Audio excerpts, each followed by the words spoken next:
Now after the apostle just impales Suho right through his chest, he recalls a time when he was a kid just walking with both his parents and just excited telling Jinwoo how he wants to become a detective like him, or even a track athlete like his mom. Like, he just wants to become strong like both his parents. Like, is that okay? And she pats his head saying, we decided only one thing for you, that we won't tell you what dreams you should have, and you can do anything as long as you want to. But still, he just says, I want to become strong like you two. Well, if that's really what you want, then you can do it, but I'll make sure to ask you if that's really true. Now, he's not sure why he remembered this, but at a certain point, he got so caught up in following after Jinwoo that he stopped asking himself questions and seeking out the things that he's good at. And he's remembering doing art in his college class, and his professor seeing that for the most part he was just drawing ants, but that one was unique. Like, you can't really call this an ant, can you? So he's thinking the system gave him the shadow transformation earlier than Dad did because it has something to do with his own traits, so I won't go against it anymore. A combat style that mainly uses shadow transformation,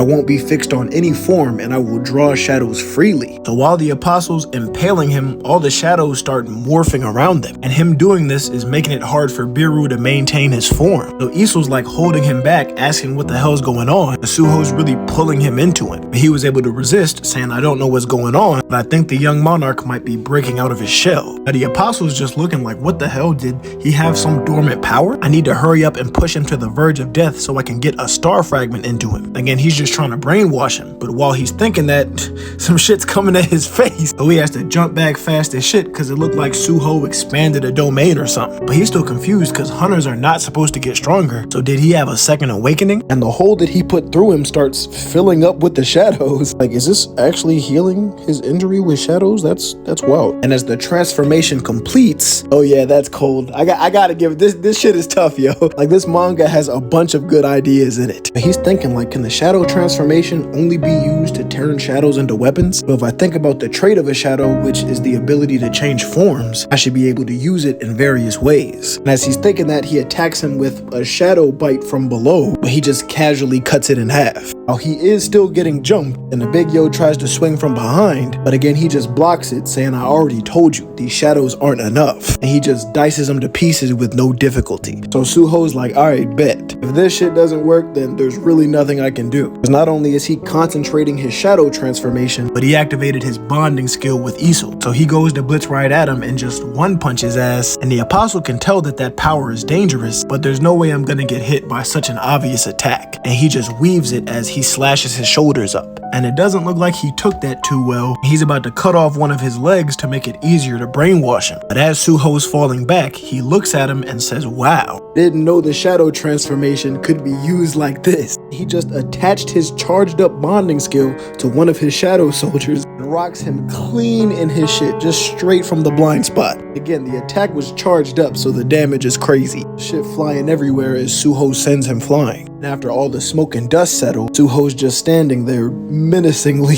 as bro's just trying to get himself together. He didn't expect a pawn to use the king's skill, and that's a way of using this shadow authority that Jinwoo never did. He's like, damn, I can't speak. Did this motherfucker break my jaw? But I can still move my body, so if I charge up my mana using Lee Min-sung's life force, I can still fight and I won't let my guard down. Then his possession over Lee Min-sung starts like shattering. He's just like, damn, did Suho do this? Lee Min-sung must have woken up from that impact. He just can't believe an S-rank hunter would get trashed by Suho, a lower rank. Now the apostle is trying to talk to Lee like, yo, if you don't stop, then what? What can be worse than dying? You already possessed me. You think I'm afraid of dying? I hate being looked down upon. I hate people that deny my existence even more. So if I can make life difficult for those fuckers who look down on me, he like slashes himself in the chest before pausing, realizing, wait a minute, I got an idea. Hey Suho, bring your ass. If I can't become the protagonist, then I'll help you by fulfilling the side role that I've been assigned. He claws and rips off his armor, opening up his chest, saying, this is my last acting role, a villain. Yo, I forgot he was an actor too. Suho just coldly charges up his energy, lines that bitch up, and goes for the finish, which